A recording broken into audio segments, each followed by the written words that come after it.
4 previews en un jour. Eh oui, Un seul. de retour avec vous. La bise à ceux qui ont kiffé le premier tour avec nous. Ah, c'était pas mal.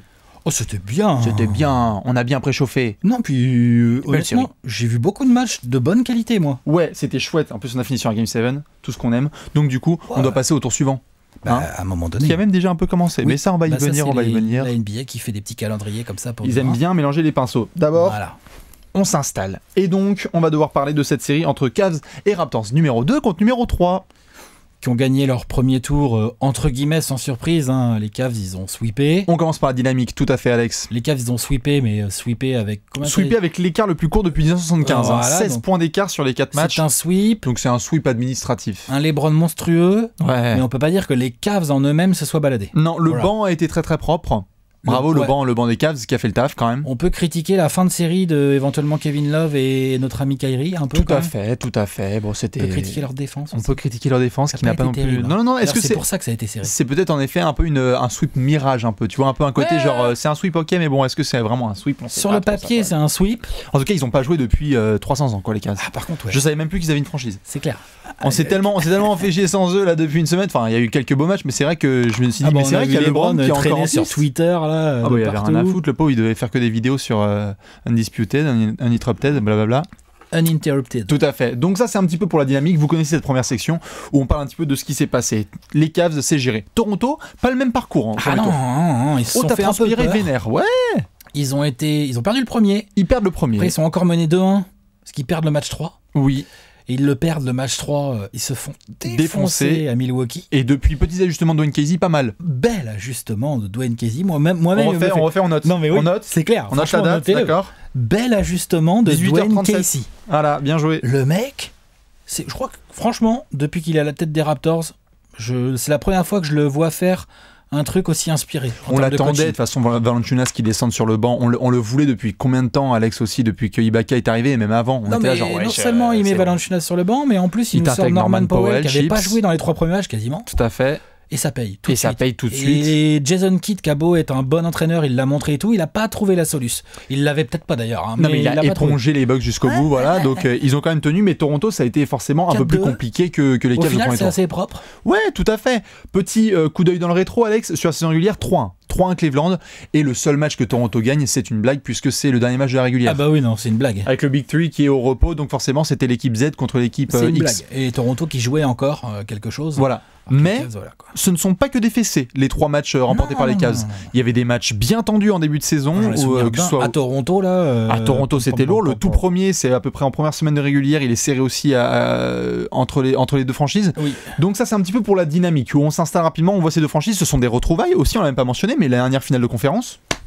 Alors par les mêmes effectifs, Alex, Non. mais ce sont quand même deux équipes qui se re-rentrent dans la gueule là, et on a envie de régler des comptes. Ça devient des habitués. Ça devient un duel à l'Est. C'est la deuxième année de suite. Les powerhouse. On a ce duel un peu en haut, entre guillemets. Bon, là, on est qu'en demi-finale de conf, mais quand même, c'est des équipes. Elles devaient passer le premier tour. Exactement. Elles sont passées. Elles sont passées. Elles se chacun sa retrouvent. méthode. La vraie question qu'on peut se poser, c'est. Ce qui est intéressant dans cette match-up, c'est qu'en fait, on ne l'a pas encore vraiment vu, cette match-up. C'est ça, Moi, c'est que regarde, depuis mais les Raptors en les mode. Raptors en mode Ibaka et Ibaka Tucker. Tucker, voilà, exactement. Ibaka Tucker. N'empêche que. N'empêche que ça change beaucoup de Tu choses. les enlèves les deux. Ah Tu bah sais que ça passe peut-être pas les Bucks. Ah non, non, Donc c'est compliqué, en tout cas. Non, c'est clair, c'est clair. Le Toronto, là, nouveau, depuis février, n'a pas joué contre les Cavs, et donc on a hâte de voir ça, notamment parce que, pareil d'ailleurs pour les Cavs, on parle de Toronto avec Ibaka et Tucker, mais on n'a pas vraiment vu la version, du coup, avec Corver, De'Aaron et compagnie contre tout ces à gars-là. fait, Et il y tout à avait fait. même des blessés, il y avait Gérard qui s'était blessé notamment Voilà, donc contre il y a- Toronto, donc ça va être très très Il n'y a nouveau. pas un vrai historique. Oui, c'est ça. Il y a un historique un peu au niveau des bouquins, mais sinon, on va quand même essayer de créer une nouvelle série. Du coup, Alex, on va passer à la série suivante. Et là, on va demander bien évidemment tous vos avis. C'est sur le joueur. Ah, le joueur. Ouais, Le joueur très attendu. Pourquoi tu voulais partir sur autre chose? Non, parce que je t'ai dit la série suivante, je me dis, mince, il veut déjà qu'on parte sur autre chose et tout. Ouais. C'est parti Non, pour alors. Houston sans te... Non, non, non. Les joueurs. On reste sur Cavs Raptors et donc les joueurs. Et là, c'est parti. Alex, quel joueur, pendant que vous répondez aussi, quel joueur, selon toi, tu vas avoir le zoom sur lui et tu vas faire, toi, je te check pendant 2 semaines. Kylori. Calories. Ouais, parce que 2 raisons. La première, c'est que je suis curieux de voir son état de santé. Il semblait avoir mal au dos Alodo. en fin de série là contre les Bucks. C'est la vieillesse, ça, Alex. Hein. Il a quel âge ce garçon? Je ne Non, mais sais il pas. semblait vraiment avoir mal au dos. C'est pas la première fois qu'il a mal au dos dans C'est sa pas la carrière. première, ouais. Donc, Année de contrat. C'est vrai que c'est intéressant. Dernière année de contrat. Et donc ça, c'est la première raison. C'est est-ce qu'il va être suffisamment en bonne santé? Parce que s'il est en bonne santé, oh putain, je pense que Kylori peut être le. C'est pas un factor X. Kylori, c'est un des meilleurs joueurs. Il a cet aspect-là. Il peut faire très mal à l'arrière-garde. Désolé, hein. Kyrie Irving, Deron Williams. Non, quand Kylori est un peu en feu, ils peuvent pas le défendre. Non, c'est clair, c'est impossible. Ça va être intéressant à voir. Ils peuvent pas l'empêcher de driver. Et puis quand il rentre ses tirs, c'est compliqué. Et puis il passe d'une match-up, il passe de Della Vedova qui devait se taper en défense à Kyrie Irving. Et même Deron Williams. Les vacances.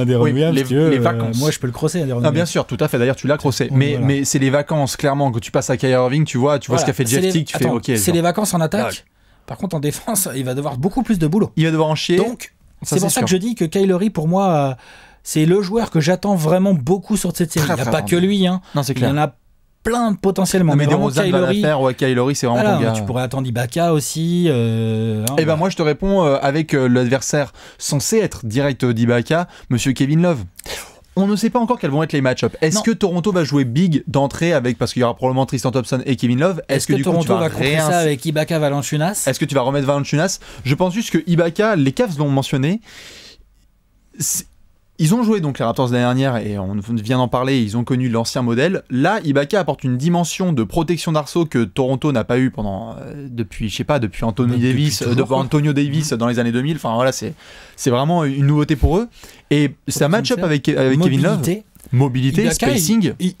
Ibaka, voilà, il peut shooter à 3 points, mais en défense, il peut suivre Kevin Love autour de la ligne à 3 points. Voilà. Il peut. Donc du coup, il a la mobilité. Donc du coup, c'est pour ça que je prends Kevin Love parce que en tant que factor X de cette série, c'est pas Serge Ibaka parce que c'est un mec qui peut tellement, il fait son premier round, Kevin Love. Ouais, ça va. Il a préchauffé. Tu regardes là la façon dont Toronto va jouer physique. Ils vont jouer physique. Ah oui. Toronto. Ils vont jouer physique et donc pour un mec comme Kevin Love, c'est ça. Et donc Kevin Love, il faut qu'il fasse une série.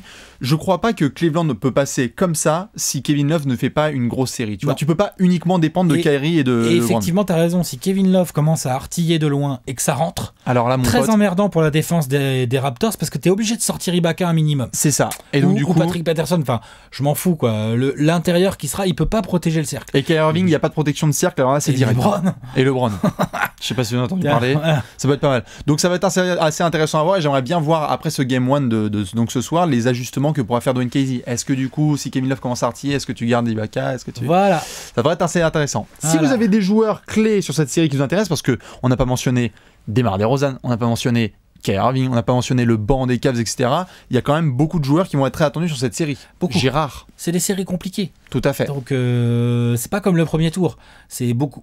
Les match-ups sont quand même beaucoup plus serrés. Tout à fait. Donc voilà. Maintenant, on va devoir passer au corner. Tactico-tactique, le game winner, Alex, tu le connais, c'est la petite section où là on sort un petit peu des match-up et là on parle vraiment real basketball. On fait genre, #PMU, on fait genre on est des spécialistes. Vas-y Alex, quel est l'axe sur cette série qui te stimule d'entrée, qui te fait des bancs? Je vais vraiment regarder de très près. J'allais dire le coaching de Casey, mais on vient d'en parler un petit peu, donc je vais plutôt prendre la défense collective des Raptors. Toi, t'as parlé de physique. Ouais. Moi, je parle de défense collective. Ce que j'ai vu sur les 2 derniers matchs de la série contre les Bucks n'ont pas le pouvoir offensif des Cavs. Non, pas du tout. Par contre, c'était vraiment très intéressant. Rotation impeccable. Kylori, il était un peu blessé, il a beaucoup laissé sa place à Corey Joseph, mais Corey Joseph, il défend. DeMar DeRozan, j'ai trouvé qu'il faisait les efforts. Oui. Que tu utilises les PJ Tucker et les DeMar Carroll sur les postes 3-4, donc ça, c'est les 2 gars qui vont devoir se taper les LeBron en face à face. Tu peux pas PJ Tucker, je l'aime beaucoup, il défend bien. DeMar Carroll, pareil. Tu ne tiens pas LeBron tout seul. Il va falloir des aides, il va falloir que Valanciunas se bouge son gros boule. Il y a Ibaka qui va être très important, il y a Patrick Patterson qui va être important. Enfin, la défense collective des Raptors. Si t'as un bon plan, tu peux vraiment faire chier les Cavs. Parce que si tu veux, les Raptors, ils attaquent bien. Mais oui. Ils attaquent un peu en ISO, ils nous frustrent un peu parfois parce que le mouvement de balle est pas ouf. Mais ça a progressé. Ça a progressé et puis surtout, il y a beaucoup de qualités individuelles offensives. Tout à fait. Ok, Iman Shumpert, je l'aime bien. Si DeRozan il est fâché, il va mettre 30 points, point barre. Non, mais tu lui mets tout l'Ohio sur la gueule, il s'en fout. Kylori, s'il commence à scorer. Si Ibaka, ça commence à mettre ses 3. Corey Joseph, Patrick Patterson. Enfin, même les PJ Tucker et les DeMar Carroll, dans les corners, ça met les 3 points. Donc, l'attaque globale des Raptors peut vraiment scorer sur tout ce qu'on a vu en défense côté Cavs au premier tour. Voilà. Non, c'est clair. Pour moi, l'attaque des Raptors est très supérieure à celle des Pacers. Donc, c'est la défense vraiment. Pour moi, c'est vraiment le côté défense collective des J'avoue, Raptors. surtout que l'attaque des Cavs est très, excuse-moi, l'attaque des Cavs a été quand même, elle commence à être bien huilée quoi. Elle est forte. Tu peux pas laisser le moindre rythme. Donc, même les s'installer. Raptors, avec leur attaque qui est très performante, s'ils commencent à trade, à jouer au trade bucket, quoi, ils Trade vont perdre. buckets. C'est impossible. Transférer les Ils paniers. battront pas les Cavs. Oui, tout à fait. Moi, le petit axe sur lequel je vais partir, eh bien, écoute, la bataille de banc, on en a parlé souvent, mais il y a, au-delà de la simple bataille de banc, il y a un aspect physique. On a vraiment un banc assez âgé du côté de Cleveland, mais pas trop âgé. Expérimenté, face à un banc qui est jeune et dynamique. Et athlétique. Et c'est ça surtout qui m'intéresse. C'est que si tu es Cleveland, et c'est surtout le banc des Cavs qui m'a intéressé, parce qu'on sait ce que va apporter Corey Joseph, on sait ce que va apporter Patrick Peterson, et t'es pas à l'abri d'un mec qui va faire un gros match. Norman Powell, qui soit titulaire ou sur le banc. Voilà, ou Valanciunas s'il est sur le... Tucker. Voilà, ou Valanciunas s'il est en sortie de banc. Voilà, est-ce que tu peux bombarder le secteur intérieur des Cavs, qui n'est pas très... Donc du coup, le banc en fait de Cleveland, je pense qu'il doit être très productif tout au long de la série. Tu peux pas avoir un... Si tu as un gros game de Channing Frye, par exemple, tu sais le match à 16 points, à 5 sur 8, à 3 points qu'on connaît, il faut qu'en même temps Deron Williams il fasse aussi un gros game. Tu peux pas avoir juste un des deux, parce qu'en face, les mecs à Toronto, t'es sûr et certain que ça va s'adapter. Ça c'est sûr. Ça va s'adapter. Donc du coup, j'aimerais bien qu'ils fassent voilà. Si Channing Frye prend feu, tu demandes à Patrick Patterson ou à Serge Ibaka de le suivre, et Channing Frye il va galérer après. Exactement. Et donc du coup, il faudra voir ce que ça va donner, parce que mine de rien, si t'as un Valanciunas qui est en sortie de banc, bah il aura plus à devoir jouer des mecs comme Grant Monroe. Il y a pas d'intérieur technique au poste.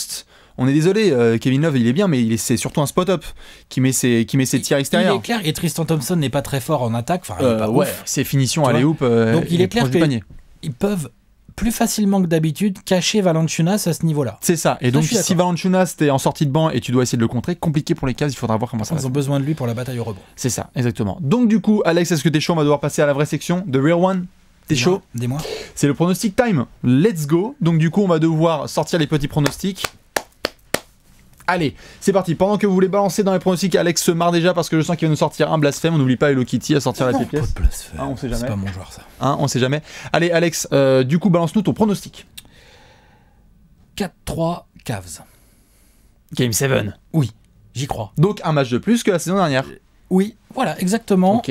Pour moi, les Cavs sont pas vraiment... Ils sont pas tellement plus forts. Chips. Non, franchement. Non, bien sûr. Et par contre, je pense que les Raptors sont plus forts. Et eux, pour le coup, ils ont progressé en termes d'expérience. Oui. Je dis pas que les Cavs vont pas être forcément motivés. Ils vont être très motivés, les Cavs. Je pense que les Raptors, normalement, ils doivent arriver avec, j'allais dire le couteau entre les dents, mais non, un couteau entre chaque dent. Oui, quoi. non, ils doivent avoir une dalle de ouf. Tout le temps. Ouais. Tu joues le champion en titre. C'est là que, bon, ça peut partir en vrille. Hein. Ça peut finir en saucisse, en 4-0 ou 4-1 ou pas loin. Attention. Mais moi, je crois vraiment que les Raptors, cette année, ont les moyens de faire chier. Ils ont les moyens d'en prendre un des deux dans les deux premiers, par exemple, à Cleveland. À Cleveland, tu peux tout à fait les faire chier. Et du coup, la série, elle est serrée. À la maison, c'est pas facile à aller chercher. Non, c'est clair. Aller gagner au Air Canada Centre, c'est pas évident. Ouais. Donc non, je dis 4-3. Pour les Cavs. 4-3 pour les Cavs, ok. Allez, il veut du Game 7, Alex, il est comme ça, il aime bien. T'en avais mis aussi au premier tour, donc ça je peux bien te comprendre. J'en avais mis, sauf à l'endroit où il y en avait. Voilà. Du coup, moi je vais partir sur, normal, hein, en même temps ceux qui ont parié 4-3 Clippers, hein, c'est... Jazz, pardon. Du coup, je vais partir sur 4-2. 4-2 pour les Cavs. Je repars sur le même. Là-bas. Voilà. Tu finis, les Cavs, ils finissent à Toronto. Les Cavs finissent à Toronto. Alors après, quelle va être la physionomie du truc? Je sais pas si ça va être 2-0, 2-2 et 4-2. Je suis incapable de pouvoir te prédire ça. Je suis tout à fait conscient, comme tu le dis, que Toronto peut gagner un match d'entrée. Mais je reste persuadé qu'il y a un niveau de sérénité chez les Cavs et de capacité d'ajustement. Je veux dire, les mecs sont en autopilotage. Ok, on a vu certaines limites qui sont un peu floutées par le premier tour. C'est pas non plus comme s'ils étaient hyper dominants. Mais je trouve que, encore une fois, s'il doit y avoir une fin de match, c'est LeBron, quoi. S'il doit y avoir une fin de match et s'il y a 2 partout et qu'il te reste 2 matchs et qu'il faut terminer le game, t'as LeBron et le mec peut te shut down DeRozan ou je sais pas quel autre mec et derrière mettre les paniers qu'il faut, quoi. Ouais. C'est ça qui me fait un petit peu peur pour les Raptors. Mais ça peut totalement terminer en 7 parce que je suis totalement d'accord avec l'aspect qu'on oublie un peu trop, c'est que Toronto est vraiment meilleur que la saison dernière et qu'il y a même 3 mois, quoi. Meilleur mentalement aussi. Enfin, tout à fait. Quoi. Tout à fait meilleur. Et d'ailleurs, on n'a absolument pas parlé de la bataille des coachings, mais c'est égal. C'est égal. Oh, moi je dis avantage Casey limite. Ah ouais? Ouais, limite. Tu vois, pourtant. Hein. Les 2 doigts dans la bouche. Hein. Ouais. Putain, les 2 doigts bien dans la bouche. Non, c'est pas ouf au niveau coaching, j'avoue. c'est pas ouf. Voilà un petit peu pour cette série, donc n'hésitez pas à balancer tous vos pronostics. On se rendra en rendez-vous ce soir, ce lundi, donc à la Quicken Loans Arena. Game 1. Tout à fait, où on reverra les Cavs. Attention, quand on a une semaine de repos, ça peut vite jouer dans les jambes. Tu vois, par exemple, ce soir, Toronto, je pense pas qu'ils vont se faire défoncer. Tout à fait. Tromper. Allez, Alex a balancé son pronostic à peu près pour le Game 1. Donc on se retrouve évidemment, on vous fait plein de bisous, on se retrouve sur les prochaines séries, on enchaîne 4 prévus en un jour. À la prochaine, ciao.